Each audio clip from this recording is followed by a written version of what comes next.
Hello everyone, আশা করি আপনারা সবাই আল্লাহর অশেষ রহমতে ভালো আছেন। আজকে ভিডিওটি একটু লং হয়ে গেলেও আপনারা শেষ পর্যন্ত দেখবেন। আশা করি নতুন কিছু শিখতে পারবেন। তো আজকে আমরা ফ্রি হ্যান্ড রাইটিং এর পার্ট 16 নিয়ে কথা বলবো। আমরা যেমন অঙ্ক করি সূত্রের মাধ্যমে, ঠিক তেমনি আমরা এই বাংলা বাক্যগুলোর ইংরেজি খুব দ্রুত গতিতে সূত্রের মাধ্যমে করে ফেলবো।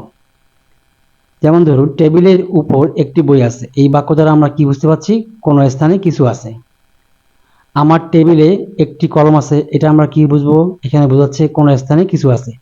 তার মানে কোনো স্থানে কিছু আছে বোঝালে আমরা দেয়ার ইজ ড্যাশ, এই সূত্রের মাধ্যমে, দেয়ার ইজ ড্যাশের মাধ্যমে আমরা যে কোনো বাক্যের বাংলা বাক্যে ইংরেজি করতে পারবো। আমরা এই দেয়ার ইজ ড্যাশ মানে কি, ড্যাশ আছে, এই সূত্রটি মুখস্থ করে রাখবো। দেয়ার ইজ ড্যাশ মানে ড্যাশ আছে। তাহলে আমি যদি এখানে ড্যাশের মধ্যে বসায় দেই দেয়ার ইজ এ পেন, অর্থ কি হবে? একটি কলম আছে। দেয়ার ইজ এ বুক, অর্থ কি হবে? একটি বই আছে। এবার আমরা বাক্যে চলে যাচ্ছি। প্রথম বাক্যটি টেবিলের উপর একটি বই আছে, তাহলে অবশ্যই এই বাক্যটা কোনো স্থানে কিছু আছে বোঝাচ্ছে। তো এই বাক্যটা আমরা দেয়ার ইজ ড্যাশ এই সূত্রের মাধ্যমে তৈরি করব। তো কোনো স্থানে কিছু আছে বলতে কিছু কি আছে, আমরা এখানে এই কি কি আছে, একটি বই বই আছে। প্রথমে আমরা এই শূন্যস্থানের মধ্যে একটি বইকে বসাবো। তাহলে দেয়ার ইজ এ বুক, আমরা প্রথমে বসালাম দেয়ার ইজ এ বুক। কি আছে? একটি বই আছে। তাহলে দেয়ার ইজ এ বুক, একটি বই আছে। তারপর রয়েছে টেবিলের উপর। আমরা জানি উপর ইংরেজি কি? প্রিপোজিশন উপরের ইংরেজি হচ্ছে অন। টেবিলের উপর কি হবে তাহলে? On the table. টেবিলের উপর একটি বই আছে। There is a book on the table. পরের বাক্যটি দেখুন, আমার টেবিলে একটি কলম আছে। এই বাক্যটাতেও কি বোঝাচ্ছে? কোন স্থানে কিছু আছে। তাহলে আমরা দেয়ার ইজ এ পেন, কোন স্থানে কিছু আছে, কিছুটা কি? একটি কলম। তাহলে আমরা এই ড্যাশের মধ্যে কলমকে বসাবো। তাহলে দেয়ার ইজ এ পেন। তারপর রয়েছে আমার টেবিলে। আমার টেবিল ইংরেজি কি? মাই টেবিল। তো এখানে রয়েছে আমার টেবিলে একটা একার যুক্ত আছে। যদি কোনো ওয়ার্ডের শেষে, বাংলা শব্দের শেষে একার থাকে তাহলে আমরা সেখানে ইনকে ব্যবহার করব। এটা অবশ্যই মনে রাখবেন, যদি কোনো শব্দের শেষে একার থাকে তাহলে আমরা সেই শব্দের সামনে ইনকে ব্যবহার করব। তাহলে আমার টেবিল ইংরেজি কি? মাই টেবিল। তাহলে আমার টেবিলে একার আছে, তাহলে আমরা বলবো ইন মাই টেবিল। তাহলে আমার টেবিলে একটি কলম আছে। There is a pen in my table. পরের বাক্যটি দেখুন, আমাদের গ্রামে একজন সৎ লোক আছে। কোন স্থানে কিছু আছে বোঝাচ্ছে। তাহলে প্রথমে আমরা কি বসাবো? কি আছে? একজন সৎ লোক। আমরা এই ড্যাশের মধ্যে বসাবো একজন সৎ লোক। তাহলে there is an honest man. তারপর রয়েছে আমাদের গ্রামে, এখানেও রয়েছে একার, গ্রামে একার রয়েছে। তাহলে আমরা এখানে ইনকে ব্যবহার করব। আমাদের গ্রামে কি হবে? In our village. তাহলে there is an honest man in our village. আমার টেবিলের উপরে দুটি কলম আছে। তাহলে এখানেও বোঝাচ্ছে কোনো স্থানে কিছু আছে। তো কোন স্থানে কি আছে? দুটি কলম। এবার আমরা মনে রাখবো এখানে রয়েছে দুটি কলম, তার মানে এখানে আমরা ইজকে ব্যবহার করব না, এখানে আমরা আর কে ব্যবহার করব। তাহলে there are two pens on my table. তারপরে দেখুন, কোন স্থানে এবার কিছু নেই বুঝালে আমরা কি ব্যবহার করব? There is no dash. আপনারা অবশ্যই এই বিষয়টি নোট করে রাখতে পারেন। দেয়ার ইজ নো ড্যাশ মানে কি? কোনো ড্যাশ নেই। ধরুন আমি এখানে বসালাম দেয়ার ইজ নো পেন, তার অর্থটা কি হবে? কোনো কলম নেই। দেয়ার ইজ নো বুক, অর্থ কি হবে? কোনো বই নেই। দেয়ার ইজ নো স্কুল, কোনো বিদ্যালয় নেই। তাহলে প্রথম বাক্যটি দেখুন, টেবিলের উপর কোনো বই নেই, কোনো স্থানে কিছু নেই বোঝাচ্ছে। তাহলে আমরা দেয়ার ইজ নো ড্যাশের মাধ্যমে বাক্যটি তৈরি করে ফেলবো। কোনো স্থানে কি নেই, সেটি কি? বই। আমরা এই বইটাকে ড্যাশের মধ্যে বসাবো। তাহলে দেয়ার ইজ নো বুক। তারপর রয়েছে টেবিলের উপর on the table. There is no book on the table. আমার টেবিলে কোনো কলম নেই, তার মানে এখানে বোঝাচ্ছে কোনো স্থানে কিছু নেই। এখানে আমরা কি বলবো?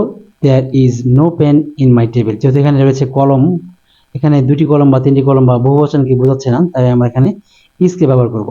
আমার টেবিলে কোনো কলম নেই। There is no pen in my table.